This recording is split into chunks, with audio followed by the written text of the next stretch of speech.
Welcome back to the Pro Ticker Podcast, your Friday morning edition covering major financial magazine headlines, everyone.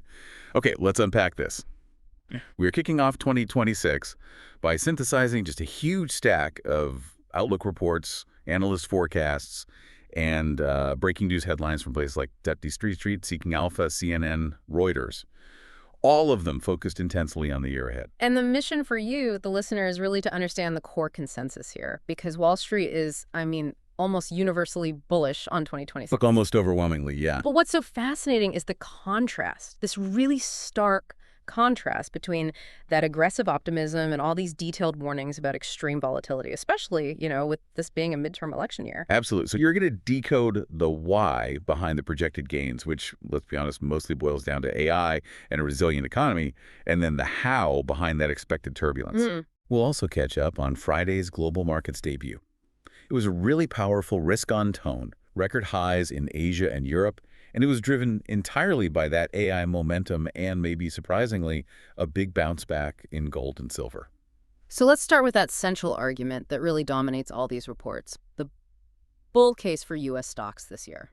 Well, if you look across basically every major firm's outlook, like BlackRock, for example, the sentiment is pretty upbeat, even after the run we've had. Right. Christy Akullian over at BlackRock, he leads the iShares investment strategy. She characterizes the outlook for U.S. equities as, and I'm quoting here, pretty upbeat, relatively bullish. And that's saying something, given the last 3 years of performance. It really is. The general feeling is that there's still plenty of punch left in the bowl. But, optimism needs data, not just momentum. When you distill the reports from LSEG and Goldman Sachs, what are the hard, quantifiable reasons that are fueling this confidence? So, the primary engine, it's really accelerating corporate earnings growth. The market expects the S&P 500 profit engine to kick into an even higher gear. Okay. According to LSEG data, analysts are expecting S&P 500 earnings growth to hit, get this, 15.5% in 2026. 15.5. Wow. Wait, isn't that incredibly aggressive after 3 strong years? That bakes in a lot of perfection. It absolutely does. But that's where the second pillar comes in, which is just broad economic health. The sources are emphasizing that, recession fears have mostly gone away. Right. Ryan Detrick at the Carson Group, he just puts it plainly. We simply don't see a recession next year. And Goldman Sachs' economists, they seem to agree. They're forecasting U.S. GDP growth of 2.6% in 2026. Which is pretty solid. And that economic strength, that brings in the historical tailwind, which I found really compelling. Detrick's research shows that historically, if there's no recession, the S&P 500 is up double digits almost 70% of the time. Exactly. That historical precedent acts like this powerful statistical magnet, just pulling all the forecasts higher. And when you put those two things together, accelerating earnings and history, those really high S&P 500 targets we're seeing from the big banks start to make a bit more sense. Precisely. Reuters noted that Morgan Stanley sees 7,800, JP Morgan's targeting 7,500, and Citi is at 7,700. That's your consensus bullish range right there. But the most aggressive forecast we saw came from an analysis in Investor Place. It suggests a potential rally of over 20%, maybe hitting 8,280. How on earth did they justify a number that's so much higher than the big banks? That aggressive target, it really hinges on the most optimistic assumptions holding true. There are 2 core components. First, that 2027 earnings per share, or EPS, estimates rise a little bit to around $360. Okay. And second, this is the crucial part, that the forward multiple holds steady at the roughly 23 times where the market has been trading. Let's pause on that 23x multiple for a second. For listeners who don't spend their day in analyst reports, why is that number the absolute key? It's a great question. It's basically the market's willingness to pay for future growth. A forward multiple of 23 means the market is pricing in $23 of value today for every single dollar of expected earnings in the future. So to maintain that high number implies just unwavering confidence. Unwavering confidence in long-term, structurally higher growth, all driven by this AI supercycle. You take that $360 in projected earnings, you multiply it by that sustained 23 multiple, you get exactly 8,280. It's, as the source put it, mathematically boring, but only if you accept those very optimistic inputs. So the consensus is around 75 to 7,800. The hyperboles are reaching for over 8,200. Where are the more cautious voices in all this? Bank of America provides that necessary counterpoint. They're one of the more conservative calls out there, targeting just 7,100 for the end of 2026. And that implies what, just mid-single digit gains? Yeah, only about a 3.72% gain from the 2025 close. So that deep disagreement on the magnitude of gains, even with a positive outlook, it really highlights that valuation risk is still the central debate on Wall Street. Okay, here's where it gets really interesting. The central pillar holding up all of these bullish arguments, I mean, every single one, is artificial intelligence. But the narrative around AI is fundamentally shifting as we enter year 4 of this boom. It is, and Vanguard analysts gave some excellent context on the scale of spending we're talking about here. They described this AI wave as a powerful force reminiscent of past periods of major capital expansion, Like what? like the development of railroads in the mid-19th century or the telecom surge in the late 90s. Wow, comparing it to the railroad boom, that's Yeah. huge. That grounds it in history. It suggests this is a foundational, decades-long shift. That's the idea. And the sources are pointing out that the market's moving past the initial, let's call it the land rush. Yeah. We're transitioning from rewarding raw capacity, just buying GPUs, to rewarding clear utilization. So proving you can actually make money with it. Moving past the spend-at-all-costs phase. Exactly, demanding accountability. And that shift is absolutely critical for figuring out who the future winners are going to be. Because it becomes much more selective. Far more selective. The winners are going to be concentrated around the clear bottlenecks. You need to be thinking about performance per watt, networking, memory, cooling systems, power delivery, and crucially, these companies now have to fund their massive expansion with real cash flow, not just, as Investor Place Riley put it, vibes in a bond deal. That concentration probably explains why top tech Bull Dan Ives' top picks for 2026 are still the giants, right? NVIDIA, Microsoft, Apple, Tesla, Palantir, they have the cash flow. They have the cash and the scale to control those bottlenecks. But this total dependency on a single theme, it creates enormous systemic risk. Okay, so what is the number one risk? Jeffrey Buchbinder at LPL Financial, he explicitly flags AI disappointment as the number one risk for 2026. And what does that mean, AI disappointment? How would that actually play out? Well, it could happen a couple of ways. Maybe doubts emerge about whether the money is really there to pay for this massive expansion, that the vibes run out. Yeah. Or maybe there are concerns that AI just won't translate into the physical data center construction and the productivity gains that the market is expecting. And if that narrative cracks, those 23x multiples disappear fast. Instantly. And that potential for a crack brings us right to the path ahead, which everyone seemed to agree will be volatile, even if the year finishes high. Craig Johnson of Piper Sandler, he's only calling for a modest 5% upside for the S&P, but he predicts a really volatile path to get there. A distinct jump, a slump, and probably a pump. And that volatile path is tied directly to policy uncertainty. It's the most reliable driver of volatility, and 2026 is a major midterm election year. History just shows us that these years feel extra turbulent for stocks. Let's dig into that historical data on midterm years, because the numbers are stark.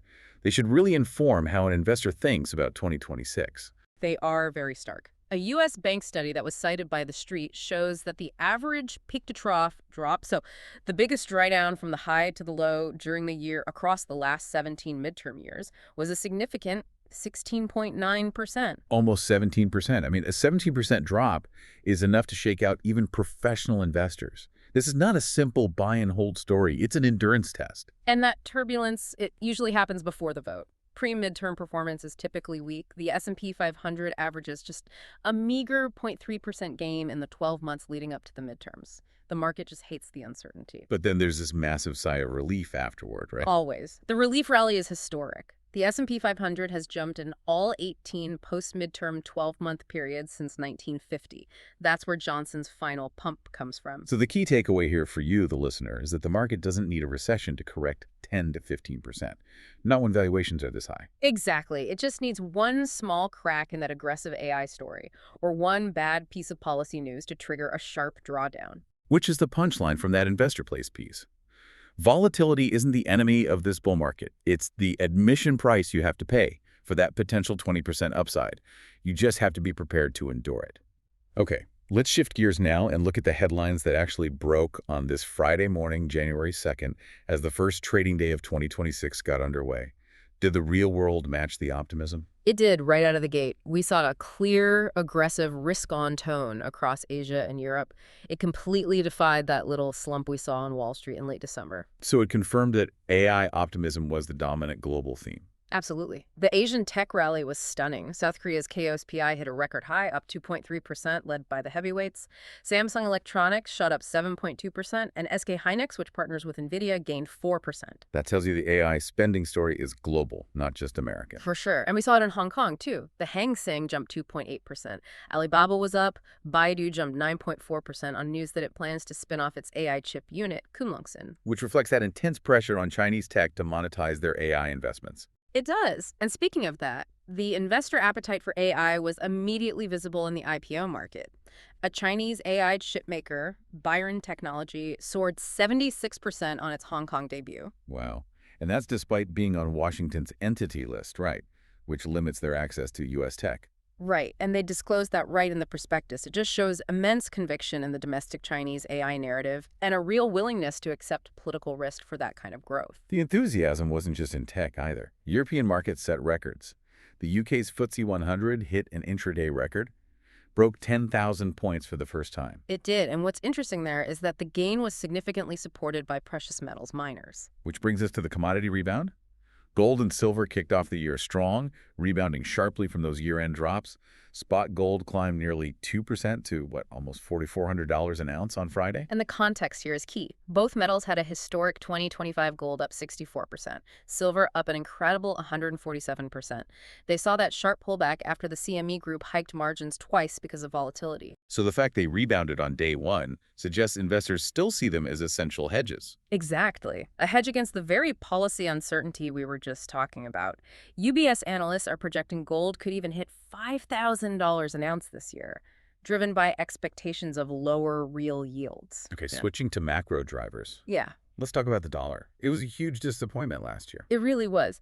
The dollar index registered a 9.4% decline in 2025, its biggest drop in 8 years, according to Reuters.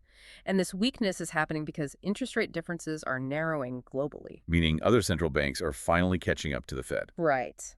Plus, you still have these lingering concerns about the U.S. fiscal deficit and, importantly, the political independence of the Federal Reserve.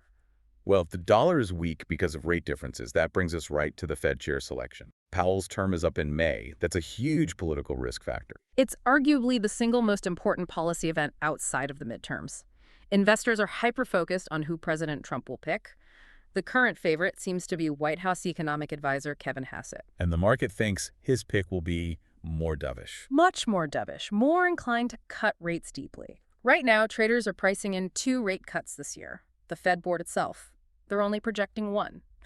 That divergence creates major uncertainty that Goldman Sachs strategists think will last through the first half of the year. Beyond AI, we saw other key themes emerge in these reports. One that ties right back to political pressure is housing. Housing is a major political pain point. Affordability is just terrible. So the prediction is that housing stocks will rally in 2026, driven by political pressure leading into the midterms. With policy initiatives like 50-year mortgages being discussed. Exactly. 50-year mortgages, other structural adjustments, anything to revive activity. For the home builders, activity is everything. And we also saw a reminder that policy risk cuts across all sectors.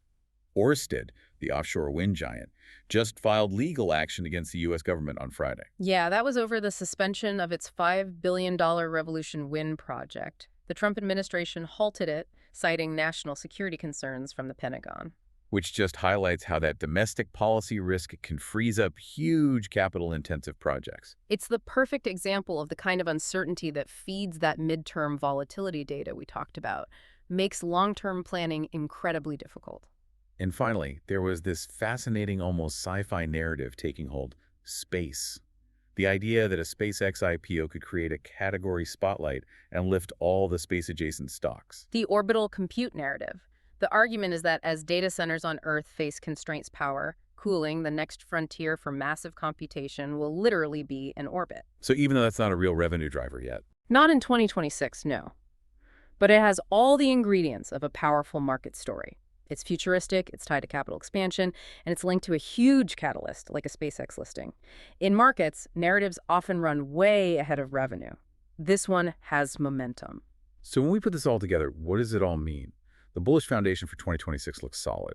You've got earnings, no recession, and that continued AI capital expansion. But the market environment just remains so fragile. It's this coexistence of resilience and policy-driven risk. You have the Fed chair pick, geopolitical tensions, and the uncertain path of the AI supercycle itself. So we have a consensus on where the market is going, which is up, but a deep disagreement on how it will get there. Exactly. Smoothly or violently. And if the key to winning in 2026 is not about the perfect entry, but about staying bullish through those violent shakeouts, surviving that 10 to 15% drop, here's the final thought. What specific mechanism or data point will you use to convince yourself that a sudden slump is just the admission price and not a sign that the whole AI market thesis is finally breaking? That's the critical piece of homework to do before the turbulence inevitably begins. Thank you for joining us for this deep dive into the financial headlines. We'll see you all Monday morning with new headlines from major financial magazines.